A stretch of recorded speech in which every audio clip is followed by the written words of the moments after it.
Hello everybody, I am Richard. Hello, Richard. I don't know if I need that. I'm an alcoholic. Hi, Richard. So now when I share my story, I'm also an alcoholic, but I'm also a drug addict. If you have problems with that and it conflicts with some of your ideas about what alcoholics know, I'm sorry. This is part of my story. If it's okay, can we open this meeting with a moment of silence followed by a serenity prayer? Yes. Thank you. All right. Prayer. God, grant me serenity To accept the things I cannot change, courage to change the things I can, and the wisdom to know the difference. All right. I'm usually not very nervous, but I'm nervous as a cat in a room full of rocking chairs. I had prepared a few notes, but when I left the house a while ago, I locked my keys in the house. And I had to climb through the window to get my keys. I just wonder what it's like when my neighbors can see this. I'm going to start out with my mother. My mother was born in Tupelo, Mississippi. My mother was one of 9 children. They were, I guess you could categorize them as poor white trash. My grandfather was a raging alcoholic. He would go on benders, come home and smash anything that they had. They were poor, poor people. She was from Tupelo. And so Elvis was from Tupelo. So I realized, I kind of learned that me and Elvis had something in common. We both like to get fucked up. A lot. My mother and them transferred to this area because my grandfather's brother, my great uncle, or granduncle, I suppose, was accused of rustling cattle. And he left that area and moved up here and called and told my grandfather that this was a land of opportunity up here. They moved up from here and they moved out to the Painway, Truman, I guess it would be Ignorant Corner was what it was called. This is true. It was Ignorant Corner, and they set up household there. My mother, bless her heart, they were just poor folks. My grandfather, like I said, was an alcoholic, so they were constantly having to deal with my mother. I remember my mother telling me that when he would come in drunk, that they would run out and hide in the cotton fields. No matter how cold or hot it was, they would hide out there until he passed out, or he tore up all their shit. And they were just terrified of him, but later on in life it became pretty weird to me about how they felt about him. So anyway, my father, his name was Gerald Piercy. I didn't know him, I didn't really know who he was for most of my life. They were grocery store owners there in Painway.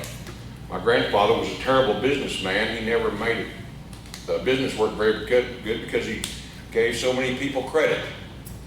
He would give them a sob story, you know. His name was Guy. What a name. Hey, Guy. That covers a lot of territory, don't it? My grandmother's name was Nettie. So Guy and Nettie had a grocery store there in Painway, Arkansas. And like I say, my grandfather was such a poor businessman. Anyway, they lost the grocery store. They had a set up shop in a small store down toward Tulot.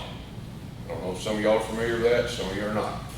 It was a crossroad, kind of reminded me of the old blues crossroad stuff. And I remember going down there as a child. My mother would take me down there and I would stay with them. And I began to wonder why did I have, now look, let me back up. I hate to do that. I hate when people say, I need to back up a little bit. You know, they always do that shit. But my mother and my father, my father left us. He abandoned us. And mother was left on her own raising me. We moved in with my aunt and uncle anyway. We stayed with them for a while. My mother met a man named Mr. Don Coleman. And they got married. And I don't know if they tried to adopt me or I don't really remember how that worked because I wasn't very big at that time. So they moved to Jonesboro. I'm going to call him my dad because he was the only one I ever knew. He he was a manager of now this is how old I am. Out of Nelson there, one time it was called Happy Burger. But before that it was called Burger Broil. And he was the manager of that. Anyway, I'm getting a little bit off here. I'm really So they raised me. We lived on the north side of town. We lived way out on Highway 141. We lived out, it doesn't seem that far now, but at the time it was really far out there. I went to North School, and there were some rough guys. I mean, that was like, in this day, people, they didn't advance you or pass you if you couldn't do it. So they just hung on to guys, and I had guys in 6th grade, and they'd shave. And these guys were pretty rough. You know, if they wanted your lunch money, there wasn't a whole lot you could do about it.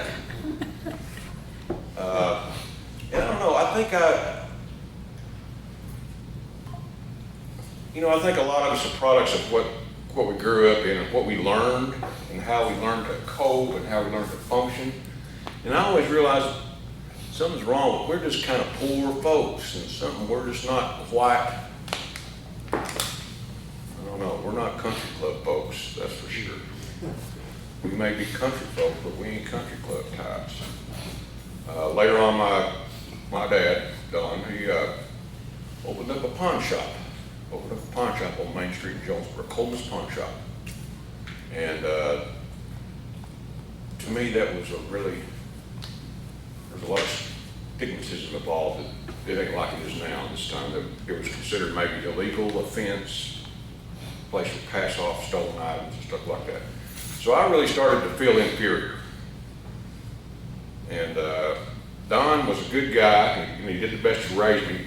But he never had anything to do with me. He never taught me anything. There was sports, or never was hunting and fishing. There was none of it. I was just part of the deal that came with mom, maybe something like that. And I'll tell you how old I am. I remember during that time, I remember the assassination of Martin Luther King. I remember the assassination of Robert F. Kennedy. That's how old I am. I'm 66 years old. I was born November 16th, 1958. Damn! I told Aubrey one time, I said, Aubrey, I'm 66. He said, well, you don't look a day over 65 and a half. Well, I appreciate that, Aubrey. I'd like to acknowledge a couple people out here. My good buddy, now I'm going to say something about this guy, and I'm going to get back on my story here, is my buddy Josh back there. I'm so happy he came tonight to support me. I really love Josh. And I'm going to say this about Josh, and I'll show you about Josh. First time I met him, I went to a 12-step call with a guy named Gary. We went to his house, and he said, man, we're going on a 12-step call. Go see this guy. I said, yeah, man, let's go. Yeah, let's go, And I pulled up there, and I thought, holy shit, who is this crazy guy? Gary said, well, let's get out. I said, I ain't getting out. I ain't getting out. This guy looks a little unhinged, dude. But I got to know Josh, and we got to spend a lot of time together. Josh is a very close, dear friend of mine because of this program. Glad you're here tonight, Josh. Thank you. Thank you for your support. Quite a few others here tonight, too. Anyway, back to that. My mother and my father went along for a while. Like I said, we went to North School. I guess you graduated, moved on to junior high school. I moved on to junior high school, and I was kind of an athlete at the time. I was pretty good. One guy said I was small, but I was slow. Well, I wasn't. I was tall, skinny, and I was fast. I could run. So I got to play.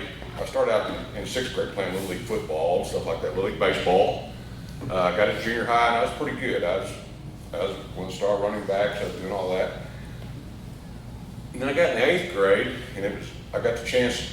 We're playing. I was good enough to dress out and practice and play with varsity. And I had a buddy of mine who did that too. And but then I began to notice something about it, that there was some kind of social status here. There was all these people who had all this, and there were some of us who didn't have all that. Okay? Now I'm going to tell this. Josh knows this story, quite a few of this story. At the time, Converse tennis shoes were the coolest damn thing you could have. If you had a pair of white Chuck Taylor All-Star Converse, you was the shit. If you didn't have that, you were, see, you ain't got no Converse. Ain't got no money. A pair of Converse tennis shoes were $10. Dad, I want a pair of Converse tennis shoes. How much are they? $10. Dang! I ain't paying $10 for no pair of Converse canvas tennis shoes. And I was devastated by that. So I thought I could never be socially acceptable until I got the damn Converse tennis shoes. That was my thinking at the time. I was not socially acceptable. Went up through junior high and got into high school. This is the time that I found out who my father was. So when I left junior high school and went into high school, I was really out of place. I was still trying to find who I was, and I was just awkward. I could not. So when I found out where he lived out in Virginia Beach, Virginia. And that sounded pretty damn exotic to me. I'm just an old country boy from Jonesboro, Arkansas, and I'm going to Virginia Beach, Virginia, the beach, the ocean. So I got the opportunity to move out there with them for a little while. I went to school out there, but I was unable to adjust and to make that happen. But what happened during that period was I had my first drink. I had a lot to drink. Boone's Farm, Strawberry Hill. What an introduction. 2/5 of this in one night. I think I was maybe 14 years old. But I do remember that. I remember that feeling that this let me go of all this, I'm not good enough, we're poor, how I am socially. And I remember that feeling just kind of washing away. It didn't even matter anymore. I didn't have to feel all that shit. Anyway, I got homesick. And I said, I can't stay here. I want to go home to Mama. So I left there and I returned back to Jonesboro, Arkansas. And instead of going back to Jonesboro High School, they enrolled me in Brooklyn High School because it wasn't, logistically I could drive. My dad bought me a car, a 1964 Falcon Sprint. This was my first car. This son of a bitch was badass, in my opinion. So what I did was I put some shag carpet in the back window. I bought an 8-track tape player, Craig, by the way. I had 2 Craig power play speakers in the back. I got to mount them down so every time I slam on the brakes, they would fly forward. And I would play, rock and roll tape, Alice Cooper, $1 Billion Babies, Grand Funk Railroad. These were things I grew up on. And I remember having to put them in there and I'd wedge them in there, so they'd play, They'd rock along on it and click, click, and start up again. Anybody remember that? Yeah. Older than I am then. But during that time, I was introduced to marijuana. Started smoking pot, and I liked that too. I liked to drink, and I liked to smoke pot. And I didn't like to do schoolwork, and I didn't like to go to school. I was interested in sports and all that stuff before that, but once I discovered marijuana, I was interested in marijuana and women. Changed my whole outlook on what I wanted to be and what I wanted to do. And I believe that stopped my emotional maturity right there. My emotional maturity stopped at that point in my life because later on in my life, I didn't know really how to have a relationship with women. I didn't know how to love. I didn't know how to be real. I didn't know how to face conflict. I didn't know how to deal with conflict. None of these things that I should have learned as a young man were totally stopped by that. And I never let up. Once I kicked in, it started. We were avid churchgoers. And I would go to church. My mother thought we needed to go to church Sunday morning, Sunday night. We needed to go Wednesday night. And if there was a revival, we were going every night. So I was raised up in the church. Anytime the church doors were open, we were there. oh, how I love Jesus and all that stuff, and I would sneak out while the preacher was preaching to smoke a joint and do that kind of stuff. I think that caused a lot of rebellion in me. I didn't want to be there. We had something that really affected me in my life at this time was my mother. I just showed Aubrey a picture of my mother. My mother was a pretty attractive woman. And the pastor of the church at that time, he became enamored with her. He was married and had 4 kids. But he decided that he wanted my mother. And this son of a bitch, he came to our house with my father sitting there in the chair and said, if I can't have your wife, I'm going to kill myself. And I'm like, now I didn't know this, I wasn't present for this. But this happened. I remember one time I come home early from school and I came in the door, and it wasn't unusual for the pastor to come to our house for dinner. And I walked in the door, and there's a table right here, and I remember him drawing back from her. Not sure what that was about. I found out later. So anyway, when I found out about this later, I hated my dad for that. I thought, Dad, that son of a bitch come in your house and told you you wanted your wife and you didn't do nothing about that? And I really resented him for that. I thought, you didn't stand up for your damn wife or your family? And those feelings, because of my emotional immaturity, I didn't know how to deal with those feelings. So I would use and I would drink. Couldn't buy alcohol, I wasn't old enough at the time, but we used to go hang out at the liquor store. We'd park over here till we saw some guy, hey dude, man, I know, we got $20 and you get us, and that's how we have cured liquor and could drink and stuff. And I would drink.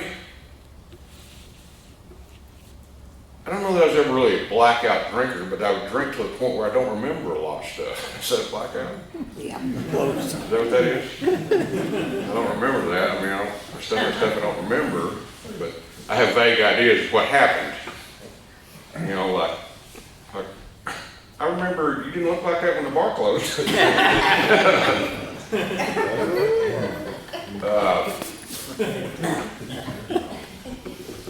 So when the church found out about this,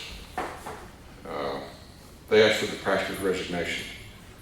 They would possibly have an affair. My mother says she did not, and I believe her because she's my mom. I guess she could have lied to me, but I don't think she did. He left, and the church turned on my mother like she was Jezebel or something. They would call, say awful things and hang up. She received letters in the mail telling her what a whore she was and how she destroyed our church. And all this time that I'd been in the church, I thought I had respect for these men, and I thought they were godly, righteous men. And my whole idea of the church and what it stood for changed severely. You son of a bitches are a bunch of liars. Y'all talk all this bullshit and y'all do this to my mom. So I remember one night my mother, my dad, and my mom got me and my sister together in the living room and said, we're going to get a divorce. I think I was about maybe 16 or 17 at the time. And I remember that's the first time I saw my dad cry. It devastated him. And it pretty much devastated me. I didn't realize how much an effect it had on me until I just keep smoking pot, keep drinking. As long as I drank and stuff, I didn't have to deal with that shit. I knew that it was important. I knew there was some bad stuff going on in my life, but as long as I did this, I didn't have to deal with that. And I've done that a lot of my life. I just push shit back here, procrastinate and push shit back here so I don't have to deal with it. Because I don't like the way it makes me feel. I don't like feeling like this. I don't like feeling like guilty and shitty. That's why I avoid it at all costs. Part of the emotional immaturity. Don't know how to deal with it. I had an opportunity to, these recruiters from the military came in and gave us this aptitude test. And all you probably had to do was sign your name, and you probably would have been you know, we think you got the potential to be a nuclear scientist, you know. Yeah, well, I'll fill out my name. Yeah, that's okay. I remember those ads. You can't get a job, can't read, don't be a nuclear engineer, join the Navy. So that was my idea. I went to the recruiter and they talked me into this. You know, you've got potential. We're seeing a lot in you, you know. Really? You know, I've got long hair. Hey. I'm so sorry. That's okay. Call back. I had the long hair, I had the hookah shells. Joe Cool. Anyway, I joined the Navy on it's free. I'm sorry. That's okay. You just turn it off. Turn it off. Down here. So I joined this Navy on a preemptive like thing, you know, once I graduated, I was allowed to go to certain schools. Well, the problem was I didn't graduate. The second semester of my senior year, I was allowed, I think, 20-something days to miss school. I missed almost 47 days. I was never there. I was living with my buddies over some apartment, smoking pot and drinking beer, whiskey, and living high life. Well, it came time in, I think I was supposed to be there at the port in May. Well, the jig was up. Time for me to get on that bus and take off. And well, they'll put you in prison. Man, I don't know about this. And my mother told me, said, you gotta meet this obligation. So they took me down there and put me on a bus, Jonesboro bus station. They had a bus station here. I got on that bus at night, man, that's all I could do, keep crying like a baby. I did not want to go, I was scared to death. And later on, my mother, years later, told me, she said, I see in your eyes, you were terrified, weren't you? Yeah, right, I was. I had to go away from mom. You know, all that shit. Joined the military, got to the United States Navy, did really well in training camp. Matter of fact, I was exemplary. A matter of fact, at the end of my training period, I got 3 days full liberty when very few people did. And I commenced to get myself hammered. I think the first or the second night they had to drag me back to the barracks because I was so drunk. I'm not a blackout drinker, but I don't remember that.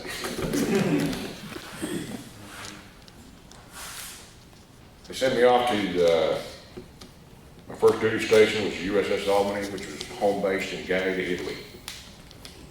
It carried a 3-star admiral.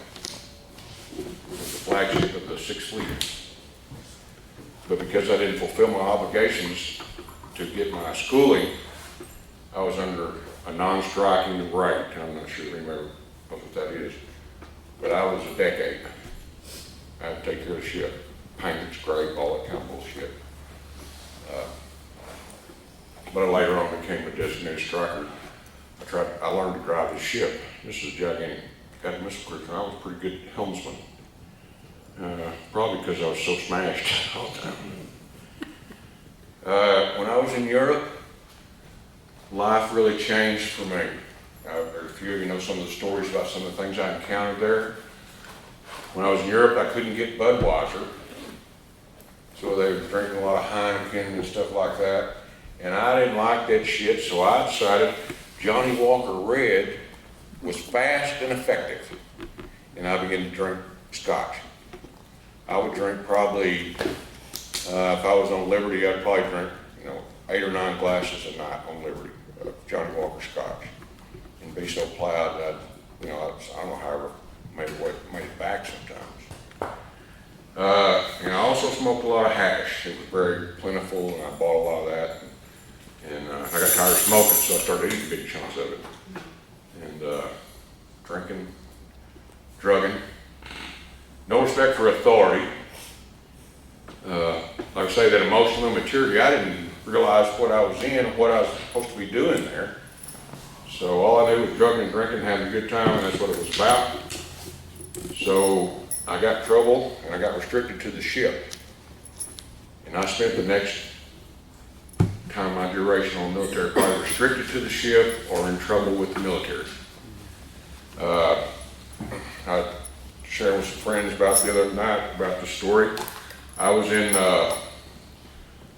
Palermo, Sicily, home of the mafia. And I decided that I was going to shimmy down the mooring line, get dressed behind these shipping connexes, and we was going to go out and have a good time. Them son of a bitches restricted me to ship for, I've been on the son of a bitch for 80 days. They deserve to let me off. So once it got dark enough, I shimmied down this line, changed clothes, met up with my buddies, and we continued to drink, party, drink, party, drink, party. And I'm not a blackout drinker, but I don't remember a lot of that. We were on a beach. This is probably 2 o'clock, 3 o'clock in the morning. We were sitting on the beach enjoying the crashing waves. Got to noticing there were cabin cruisers moored out in this bay. They're probably 20, 25 foot, sometimes 30 foot cabin cruisers. And one of my buddies had a great idea that I'm going to swim out there. I'm going to get on one of these boats and I'm going to find out if there's a key in there. And we're like, yeah, whatever, you stupid fucker, you're going to drown, you know. So we're all sitting up there drinking and bullshit, and all of a sudden you hear, damn, found one. So he come and picked us up. This was a huge cabin cruiser, had a full bar. Well, we went through that, you know. After we finished that, we drove it up onto the beach. Just kind of moored it up onto the beach where we were at. Well, it got to be about 5:30, and I had to be up back at the ship for restricted bins muster at 6 o'clock. That's when the bell went off for me to have to report as a restricted man on the ship. I wasn't supposed to be off the ship. So I decided, you know what, I'll get on that boat. I'll drive that son of a bitch down the coast, and I'll find out where a ship's at, and I'll just ditch that son of a bitch and get on the boat. This is my grand idea. Fueled by alcohol and drugs, it seemed like it made sense at the time.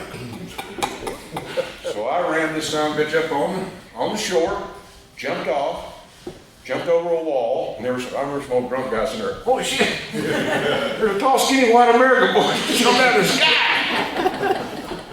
I ran across, got on the street, got on those connexes where my clothes were, put on my uniform, got up on a steamer tender that was tied next to our ship, looked around and shot across the mooring line back onto the ship.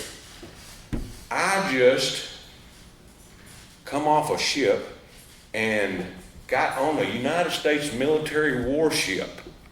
They could have shot my ass right then and there. But I never had, don't give a fuck. You know? And when I got on board that ship, the bell went off for restricted men's muster. And I remember standing there just, I'm here, you know. They got me, I didn't get caught. I was in, we went to Palma with Marcus Twain, the land of 1,000 nightclubs. Whew, that wasn't a good idea for this alcoholic. Me and a guy from New York would get so drunk, and we decided that the best thing we could do was probably beat up hookers and take their money. So we were old hookers. I think, you know, we could do something else and then decide to beat them up and take their money. But that was our great idea. This guy from New York City, his name was Red. And if you ever saw Red, you know why he's red. He had a red beard, red hair, red freckles. He was red. And he was, I thought I was crazy, but he was crazy. And I'm not a blackout drinker, but I don't remember a lot of that. And then one day I left and went down, I don't remember where it was, so I don't remember all this stuff. And I was on a beach, and we began to drink sangria. And I drank probably, I don't know, I probably drank 2 gallons of that shit. And I was damn wasted. And I realized I had no money. And I thought, I gotta buy a bus ticket to get back to Fleet Landing to get away from the ship, and I ain't got no money. So what I did was, there's a lot of tourists around here, and I bet there's somebody's got a purse I could snatch. So I began to stagger around, and I found this old lady and two ladies and an old guy, and she was carrying her purse just right for me. And I'm not proud of that, but I remember coming up behind that lady and hitting her and taking that purse. Pretty despicable. Alcohol and drugs, that's where it takes me. It takes over my morality. It takes over the goodness, if I have any in my heart, and it just totally suppresses it. I said one night in here, was it Isaac Newton said, two objects can't occupy the same space. So anytime I drank and drug, whatever it was I was gone. And this person that I was, or whatever this person is, would come out. No morality, no thought. It was self-centeredness, no thought for nobody but myself and what I could get out of it. But I hit that lady, I took that person, I grabbed it, and I took off. And they started screaming thief or something like that, because I think they were speaking, I don't know what the hell they were speaking. Wasn't English. You just say, hey, y'all grab that boy, he stole my purse. I knew that. I come around the corner, and there were 25 dudes standing there ready for me.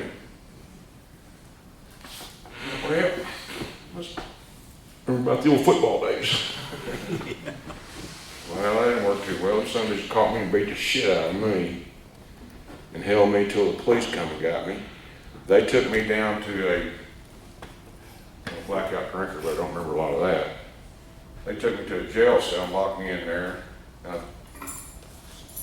I don't know, I don't remember what happened, but I woke up with some more bruises and some other shit on me. I think them guys decided they just beat the dog shit out of me while I was there. I don't remember a lot of that. But I remember the next morning, the shore patrol, the military police from the Navy came and got me, took me back to the ship, put me on Classic Liberty and told me I couldn't go anywhere. I was under like ship's arrest. 2 days later, I had to appear in court in Spain. They made a deal with me, said, well, we're going to give you 3 days in the Spanish prison, and you have to sign this waiver that you'll never come to Spain again. I'm 18 years old, I done been kicked out of a country. Yeah, buddy. So I spent 3 days in the Spanish prison. Wasn't a jail, it was a prison. And you know what? I never even give it a damn thought. Invincible. I don't give a shit. That's all y'all got. I got out of that, got back on. The ship left. I was supposed to go back, but the ship left while I was gone, while I was locked up. Then they put me on a plane, technical arrest orders. I had to fly from Spain. I flew to Sicily. From Sicily, I flew to Naples, Italy, to catch the ship. Once I got on the ship, they locked me down. I wasn't going nowhere. But they didn't realize, before I got on the sucker, I got drunk. I smuggled 2 fifths of Johnny Walker Red in with me when I got on the ship. Alcoholism, I wanted that more than I wanted to straighten my life out. Wasn't too long as I was on the ship that I got in trouble again, but I was on probably 2 charges for drugs and alcohol, restricted to the ship, like 2 charges. I was like 45 and 45, 45 and 45, compounded on top of each other. And the damn captain said, what in the hell's wrong with you, boy? We didn't say it that way. He wasn't that nice about it. He told me, he said, you just better unfuck yourself, excuse my French. And I looked him in the eye and said, whatever, dude. You know what he did to me? He put me in the brig and gave me 3 days bread and water. But the upside was, I could have all the water and the bread I wanted. So I was like making me like water sandwiches and stuff like that. Shipped up there, went to Rhodes, Spain, to offload some nuclear warheads, and my division officers recommended that I need to go talk to a psychiatrist or some kind of doctor or something because I was just a total, I was fucked up.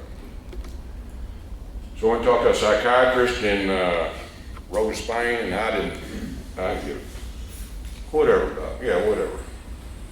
Well, he diagnosed me as probably being a chronic alcoholic and drug addict with some kind of other tendencies. I don't think it was like immaturity and all this stuff like that. Well, it didn't take long after that. I'd been in the service, I'd been over there about 2 years, and they decided that I was unsuitable for duty. They did give me an honorable discharge with the stamp of unsuitability on it. Sent me back to the United States. Got back to the United States, I moved in with these 2 old gals, lived it up for a while. I decided one of them gals would probably be a good wife. What a great idea. All we do is drink and drug and you're gonna make a good wife, I can tell. We got married, fueled by alcohol. It wasn't based on love, it was just based on sex, I don't know, drugs and alcohol party. You know, we got married, we had a son. My son Derek was born to me. We began to have a lot of trouble. So I'm like most alcoholics and drug addicts, I think, well, if I relocate, it'll be okay. I'll get away from all this shit. And like I said many times, wherever you go, that's where you're at. And when I get there, I'm gonna unpack me. So we moved up to LaPorte, Indiana. Them's all Yankees up there. And I'm just no Southern boy, and I don't understand the way these people live. But I do like the way they drink. Them cats do shots and all that stuff. And they get tore up from the floor up, and they're my kind of people. But I didn't like it up there. So I'm bad about sabotaging. If it ain't like I like it, I will sabotage the relationship, whatever, to get out of it. And I basically sabotaged this relationship with my wife. I made it so intolerable for her that she told me to get my shit and get out, and I'm like, yeah, that's what I've been waiting to hear. So I abandoned my son and came back to Jonesboro. Let me reemphasize that. I abandoned like my father had done me. That's pretty damn despicable. So once I realized that there was self-loathing, that I hated that I was that way. But I wouldn't do nothing about it. So, got back, drinking. Working? No. Well, I might work a little bit. I'd work enough to build me up enough money so I could drink.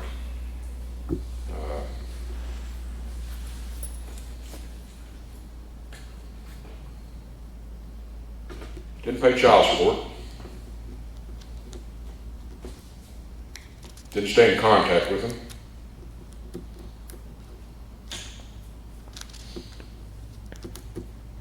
Drinking and drugging was more important to me than anything else. It was more important to me than my family, my God, my everything. Oh, it totally consumed me. And I hated that about myself, but I couldn't do nothing about it. Messed around again, I found another girl in a bar. Yeah, she'd make a good wife. I was telling someone the other night, you know, there's quite a few of them girls that I met in the bar, and that one girl I met that one night, I was telling you, she had that March Madness smile. She was down to the Final Four.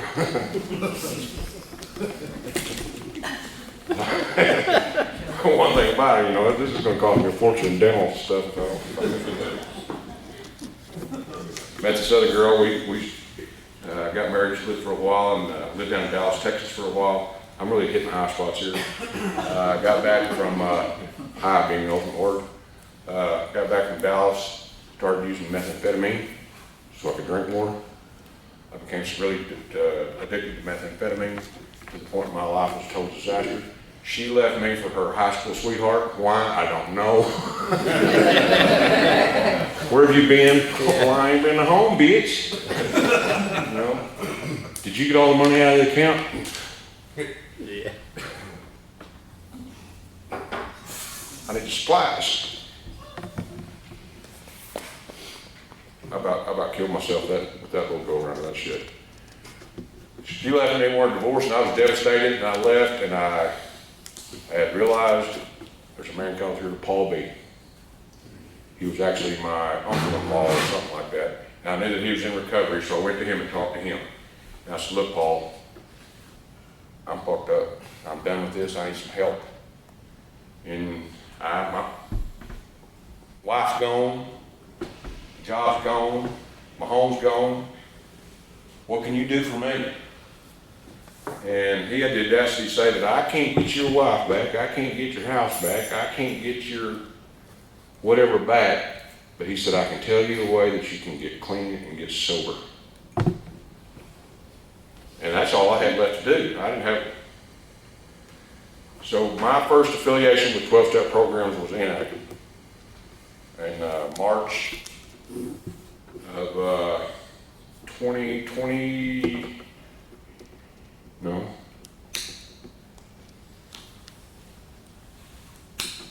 Yeah, 2020. March 2020. Is that right? No. March of 2001. I'm gonna black out. I don't remember that. March 2001, I went to a 12-step meeting at the over here on Cove. I walked in there and said, welcome to the meeting. I'd never been to the 12-step program. I didn't know nothing about it. Didn't know how to act or conduct myself. They said, anybody here for their first meeting? I stood up. Before I went to the first meeting, Paul told me he would meet me there at 7 o'clock. I got to the meeting, he wasn't there. And I remember standing there grabbing that bar thinking, well, and you've heard this before from me, some of you, that whether I was going to go in this thing and make a difference and see what my life would change, or whether I was going to bolt and do the same thing I'm always going to do. Keep living the life I was living and damn the consequences. So I thought, well, if I just kind of lean that way, maybe I'll go that way. So hell, I just leaned that way and went in. Because folks, I was desperate. I had reached a point of desperation in my life where I had no options. I didn't know what else to do. Went in there, sat in there, and I remember feeling so low and I couldn't stop crying. I was defeated.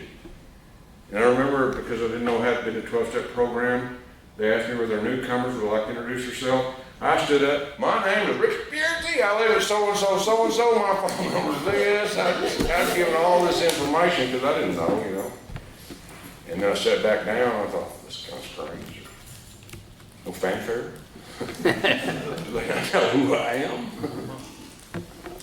And then Paul come in and said, where have you been? You've been sitting in the parking lot watching me to see whether I was going to do this or not. So I managed to stay clean for 9.5 years. During that time, I met another woman in the program. We got married, had a beautiful daughter. I'm running out of time here. Lived up in St. Louis. We had a good life, bought a beautiful home, had a good job with the union, making a lot of money, staying clean and sober, working the program. And then one day I got a notice of pain in my shoulder. Pain was just excruciating, never would let up. I went to find out I had degenerative disc disease and they gave me pain medication. So I thought, Wendy, there was my wife at the time, here's my pain medication, give this out to me as I need it. They operated on my neck a few days later once I was diagnosed. Gave me more pain medication. I said, here, Wendy, here's pain medication. Just give this to me as I needed it. I did that twice. And then on the third, I thought,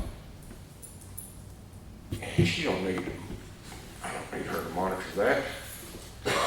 And it was on like Donkey Kong. I started going to pain management, and then some bitch gave me 140 hydrocodones a month. And I eat those 140 hydrocodones a month, backed by probably 2 to 3/5 of Grey Goose vodka. And I totally lost my damn mind.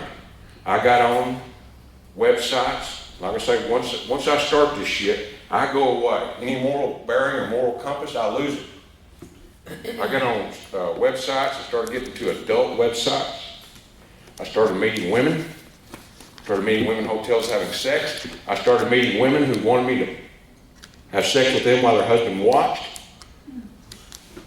I engage in group sex with these people. Where in the hell did this come from? My wife found out about it and wanted a divorce. What? I lived a double life for a long time. I lived this double life for a long time. She finally wanted a divorce. During that time, I found out my mother had contracted cancer. So I decided I need to come back here. You want a divorce? I'll go back home. That's what I always did. I always run back home to mom. So I got back here. Come to find out my dad, Don, he was sick too. I think of August of 2015, I received word that my biological father, Gerald Piercy, had died. He was down in Alabama at the time. Went down to Alabama.